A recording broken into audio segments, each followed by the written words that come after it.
Assalamualaikum warahmatullahi wabarakatuh. Salam sejahtera semuanya. Selamat siang, selamat beraktivitas.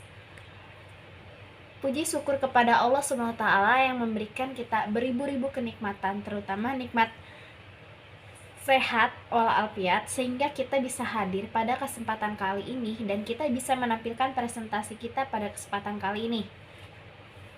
Sebelum kita masuk ke materi, alangkah baiknya kita memperkenalkan diri kita masing-masing ya.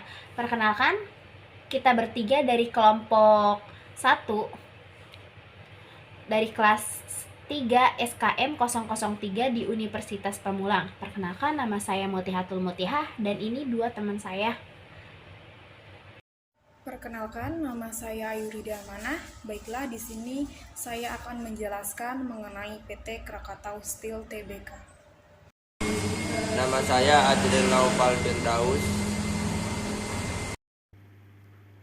PT Krakatau Steel merupakan perusahaan milik BUMN yang bergerak di bidang produksi baja.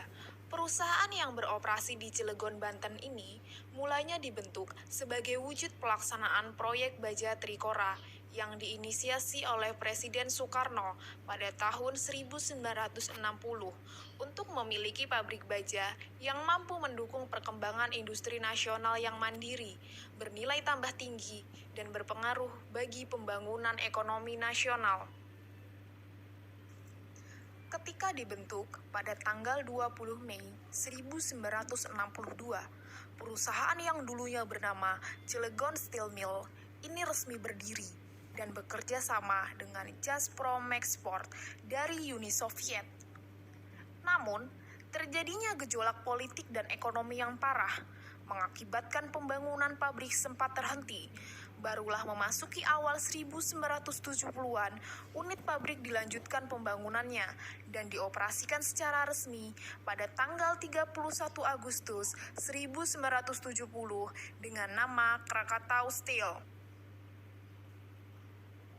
Selama dekade pertama perusahaan berdiri, Krakatau Steel telah melakukan gerak cepat dalam pembangunan kawasan operasi terpadu produksi baja di Cilegon.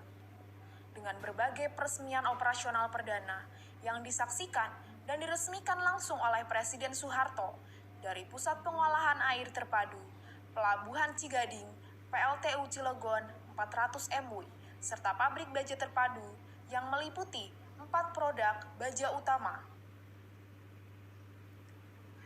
PT Krakatau Steel Tbk mencatatkan pendapatan bersih sebesar 2,16 miliar US dollar dan laba bersih sebesar 62,3 juta US dollar pada 2021. Laba bersih ini merupakan peningkatan 165% dari 2020. Dengan tren yang terus meningkat, menunjukkan kesuksesan Krakatau Steel dalam melakukan restrukturisasi dan transformasi. Kinerja positif Krakatau Steel ini juga didukung dengan peningkatan penjualan sebesar 59% di tahun 2021 dibandingkan dengan tahun 2020. Tercatat penjualan Krakatau Steel di tahun 2021 mencapai 2,16 miliar US dollar dibandingkan di tahun 2020 yang sebesar 1,30 miliar US dollar. Oke, kita naik ke selanjutnya ya teman-teman. Di sini ada siklus pendapatan dan perkembangan usaha PT Krakatau Steel. Dan ada pada tahun 2011 ya. Pada tahun 2011, PT Krakatau Steel melakukan pembukaan bersih sebesar 17,9 triliun serta laba bersih sebesar 1,2 triliun. Ada siklus ya tahun 2011 di mana ada perseroan dan anak perusahaan memiliki aset senilai 21, triliun dan dia memiliki karyawan 8.023 karyawan di tahun 2011. Ada siklus tahun 2014 tepatnya pada tanggal 26 November ya.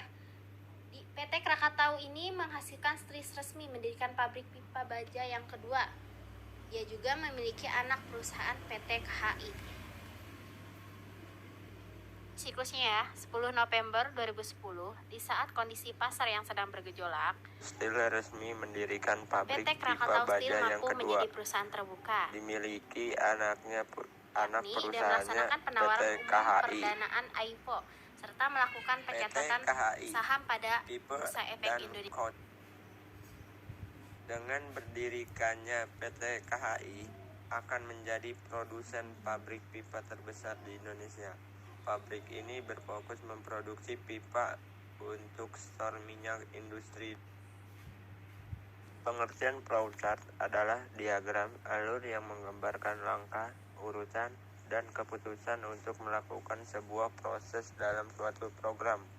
Langkah tersebut digambarkan dengan simbol-simbol tertentu dan saling dihubungkan menggunakan garis atau tanda panah. Dan ini ada simbol-simbol flowchartnya. Yang pertama, terminator. Bentuk bagan alir oval menunjukkan awal atau akhir proses. Biasanya berisi kata mulai, start, selesai, akhir, atau end. Yang kedua, decision. Bentuk ini menunjukkan cabang dalam aliran proses. Simbol ini digunakan ketika keputusan harus dibuat, biasanya pernyataan ya atau tidak. Yang ketiga, proses. Menunjukkan langkah aliran proses normal atau generik. Yang keempat, preparation. Digunakan sebagai penyiapan storage atau pendeklarasian sebuah variabel yang dibutuhkan dalam suatu proses.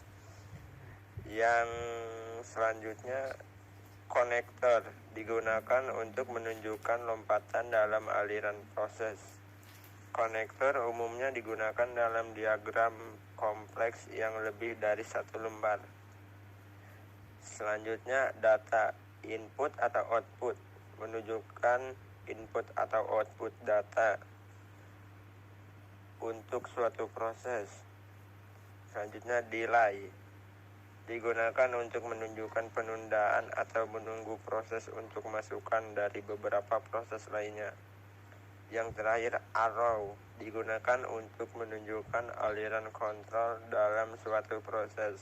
Panah yang datang dari satu simbol dan berakhir pada simbol lain menunjukkan bahwa kontrol melewati simbol. Sales order berbentuk beberapa rangkap karena perusahaan yang baik, yakni perusahaan yang mampu mendokumentasikan dokumennya dengan baik. Di sini sales ordernya itu terdiri dari 3 rangkap. Dokumen 1 untuk disimpan dan dokumen 2 akan disimpan pada bagian lain. Pada rangkap 3 disimpan dengan simbol segitiga terbalik dengan kode D. Kemudian rangkap 1 dan 2 disimpan dengan simbol on-pack konektor dengan kode A dan B. Kemudian sales order akan masuk ke bagian pengiriman dengan simbol on-pack konektor dengan kode A.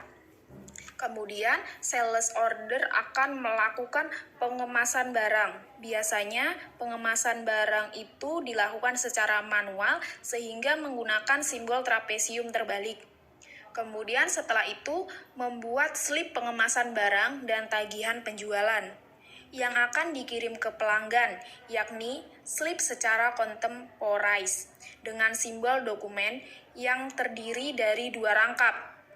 Rangkap 1 dengan simbol on-pack konektor untuk bagian penerimaan kas dengan kode C. Rangkap 2 disimpan sesuai tanggal dengan simbol D segitiga terbalik.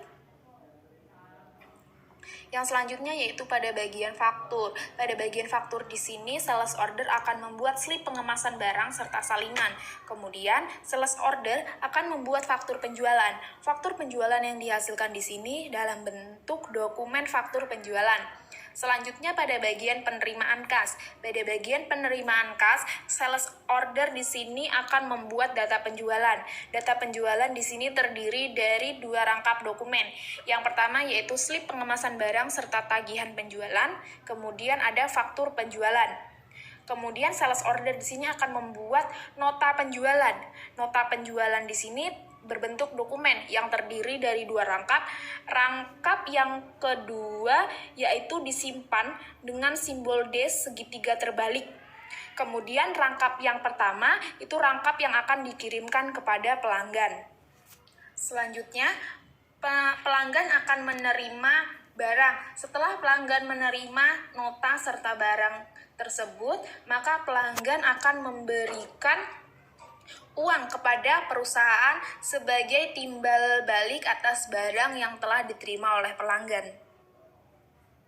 Berikut ini merupakan flowchart pendapatan pada PT Krakatau Steel Tbk yang dimulai pada bagian input penjualan, bagian pengiriman, bagian faktur, hingga bagian penerimaan kas. Flowchart ini diawali menggunakan terminator, karena flowchart yang tepat itu menggunakan terminator. Pada sistem ini diawali dengan pelanggan yang datang pada bagian input penjualan. Kemudian, bagian input penjualan akan melakukan pemeriksaan persediaan barang. Setelah melakukan pemeriksaan persediaan barang, maka akan menghasilkan informasi ketersediaan barang. Informasi di sini menggunakan simbol dokumen. Kemudian, input penjualan akan melakukan slip order penjualan menggunakan simbol proses yang dilakukan secara komputeralis. Setelah pesanan dibuat, maka akan menghasilkan dokumen, karena sales order ini berbentuk dokumen.